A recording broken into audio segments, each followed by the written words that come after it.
காசே தான் கடவுளப்பா, அந்த கடவுளுக்கும் இது தெரியுமாப்பா. பிஏ படிச்சுட்டு வேலை இல்லாமல் சுற்றுறதுனால வீட்லேயும் மதிக்க மாட்டாங்க, வெளியே மதிக்க மாட்டாங்க. டேய், யாரா நீ? திடீர்னு மாயமா வர, என்ன மாதிரியே வர இருக்க? நான் தான் உன் மனசாட்சி. பாரு, எனக்கு கூட மனசாட்சி இருக்கு. மிஸ்டர் மனசாட்சி, இப்போ எதுக்கு வந்தீங்க? நானும் பார்த்துக்கிட்டே இருக்கேன். எப்போ பாரு பிஏ படித்தேன்னு சொல்கிற. நீ என்னைக்கிடா காலேஜுக்கு போய் உருப்படியாக படித்த? நீ காலேஜுக்கு எதுக்காக போன? பொண்ணுங்களை சைட் அடிக்கிறதுக்காகவும் ஃப்ரெண்ட்ஸோட ஊர் சுற்றுறதுக்காகவும் தானே போனேன். என்னைக்கு புக் எடுத்து படிச்சிருக்க? 22 அரியர், அதையும் இன்னும் கிளியர் பண்ணல. அதுக்குள்ளே பிஏ படித்தேன்னு சொல்லிக்கிட்டு இருக்கு. சரி, ரகசியத்தை வெளியே சொல்லி அவமானப்படுத்தாத. இனிமேல் எப்பயாச்சும் பிஏ படித்தேன்னு சொன்னால் மூஞ்சிலே குத்துவேன். ஒழுங்கா இரு. சரி, டென்ஷன் ஆகாத, உள்ள போ. அப்பா போயிட்டாப்பா. ஒரு உலகம் தான் நம்மளை மதிக்க மாட்டேதுன்னு பார்த்தா நம்ம மனசாட்சியுமே நம்மளை மதிக்க மாட்டேதே. சரி, வீட்டுக்கு கிளம்புவோம், போய் சாப்பிடுவோம். எனக்கும் பசிக்கும்ல. என்னது இது திடீர்னு முன்னாடி வந்து விழுகுது, வித்தியாசமாக வேற இருக்கு. ஏதோ பழங்கால பொருள் மாதிரி தெரியுது. சரி, என்னன்னு எடுத்து பார்ப்போம். அட, மேப்பு. நம்ம தான் இப்போ கூகுள் மேப் யூஸ் பண்ணிட்டு இருக்கோம். முன்னாடிலாம் துணியில தான் யூஸ் பண்ணியிருக்காங்க பாரு. ஆஹா, இது ஏதோ புதையல் இருக்கிற இடத்த குறிப்பிட்டிருக்கு. இந்த புதையலை மட்டும் நம்ம எடுத்துட்டா நம்ம பெரிய பணக்காரனா எல்லாமே. இது வரைக்கும் நம்மளை மதிக்காத எல்லாருமே இனிமேல் நம்மளை மதிப்பாங்களே. ஆனால் இதை நம்மளால மட்டும் தனியாக போய் எடுக்க முடியாதே. சரி, நம்ம ஃப்ரெண்ட்ஸ் 2 பேரையும் ஃபோன் பண்ணி வர சொல்லுவோம். அவங்க தான் இதுக்கு சரியான ஆள். குள்ளநெறி திருடக்கூடாது. மேப். ஏண்டா, உன் கூட பிஇ படித்த பசங்கள்லாம் காலேஜ் முடிச்சு வேலைக்கு போய் கல்யாணம் பண்ணி லைஃப்பில் செட்டில் ஆகிட்டாங்க. நீ என்னடானா இங்கே உட்காந்து டோரா பூச்சி பார்த்துக்கிட்டு மேப்னு பாடிக்கிட்டு இருக்க. ஹே மம்மி, எத்தனை தடவை ஒன்று சொல்லியிருக்கேன் டோரா பூச்சி பார்க்க டிஸ்டர்ப் பண்ணாதேன்னு. நாயை ஒழுங்காக இன்டர்வியூ அட்டன் பண்ணி வேலைக்கு போகிற வழியை பாரு, இல்லை சோத்தில் ரசத்தை வச்சு கொண்டுருவேன்.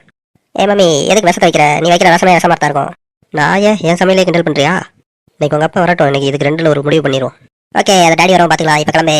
சரி, இதெல்லாம் எங்கே திறந்த போகுது? டேய், நம்ம மச்சான் ஃபோன் பண்ணுறான். ஹே மச்சான், சொல்கிறா.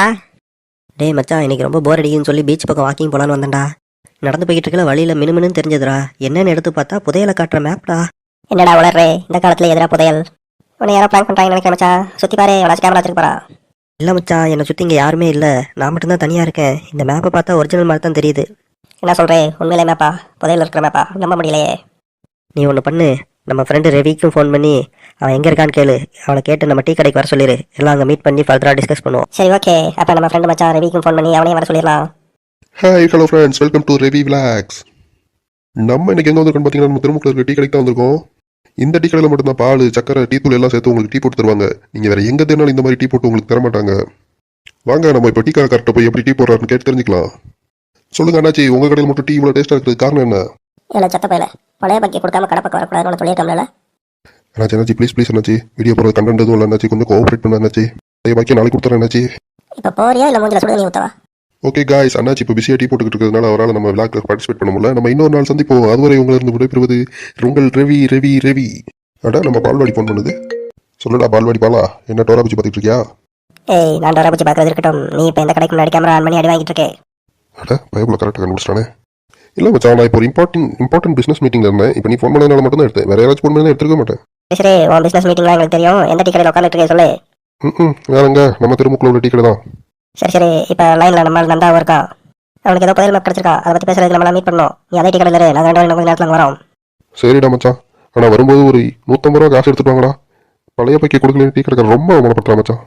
சரி, வையை, எங்கள் அம்மா வத்தல் டப்பால் வச்சிருக்கோம், நான் போட்டு வரேன். ஆஹா, புதையல்னு சொன்னாங்களே, எத்தனை லட்சமோ எத்தனை கோடியோ தெரியலையே. எப்படியாச்சும் அதை எடுத்து லைஃப்ல செட்டில் ஆயிடணுமாப்பா. நல்ல ஒரு ஃபாரின் ஃபிகரா பார்த்து உஷார் பண்ணி கல்யாணம் பண்ணிடணும். பாத்தியா, நம்ம வந்ததை கூட கவனிக்காம கண்ணை திறந்துக்கிட்டே கனவு கண்டுகிட்டு இருக்கான். டே ரவி, வாங்க மச்சான், நான் கவனிக்கவே இல்லடா நீங்க வந்தத. ஆமா மச்சான், நீ அந்த ஃபாரின் ஃபிகர் கூட டூயட் பண்ணிட்டு இருந்தே அப்பயே வந்துட்டோம். பைபிளைய படம்லாம் கேட்டாங்க போலயே. சரி மச்சான், ஃபோன்ல என்னடா சொன்னீங்க? புதையல்ன்றீங்க, உண்மையாவேடா? ஆமா மச்சான், அதை பத்தி தான் நம்ம இப்ப பேச போறோம். டீ கடைக்காரங்க அந்த அளவுக்கு வீட்டுல இருந்து ஃபோன் வந்துச்சுன்னு சொல்லி கடையை என்ன பார்த்து சொல்லிட்டு வீட்டுக்கு போயிருக்காரா. சரி, ரொம்ப நல்லதா போச்சு. அப்படின்னா நம்ம பேசுறது யாருக்கு தெரியாம இருக்கும். மச்சான், அந்த மேப்பை பார்த்தா உண்மையான மேப் மாதிரி தானே இருக்கு. உண்மையிலே அது ஏதோ புதையல் இருக்கிற இடம் தான்டா. அதை மட்டும் நம்ம கண்டுபிடிச்சி எடுத்துட்டோம்னா வாழ்க்கையில் செட்டில் ஆயிடலாம் மச்சான். ஓகே, நீ உனக்கு கன்ஃபார்மாக சொல்கிறீங்க, அது கரெக்டாக தான் இருக்கும். நம்ம ஃபர்தராக இங்கே வச்சு டிஸ்கஸ் பண்ண வேணாம். நம்மளோட சீக்ரெட் பிளேஸ் போயிடலாம், அதான் நமக்கு சேஃப். இங்கே நிறைய பேர் வந்துட்டு போய்கிட்டு இருப்பாங்க. ஆமாம் மச்சான், அதுக்காக தான் நானும் மேப்பை இங்கே எடுத்துகிட்டு வரல. நீங்கள் 2 பேரும் காலையில் கிளம்பி நம்ம சீக்ரெட் பிளேஸ்க்கு வந்துருங்க. நம்ம அங்கே வச்சு டிஸ்கஸ் பண்ணிட்டு நம்ம எப்படி கிளம்புறதுன்னு முடிவு பண்ணிடலாம். எல்லாம் சரி மச்சான், நம்மளே ஒரு டீ குடிக்க கூட காசு இல்லாமல் இருக்கும். புதையலை தேடி போகணும்னா அதுக்கு நம்ம கையில் காசு வேணும், எக்யூப்மெண்ட்ஸ்லாம் வேணும். அதெல்லாம் என்ன பண்ணுறது மச்சான்?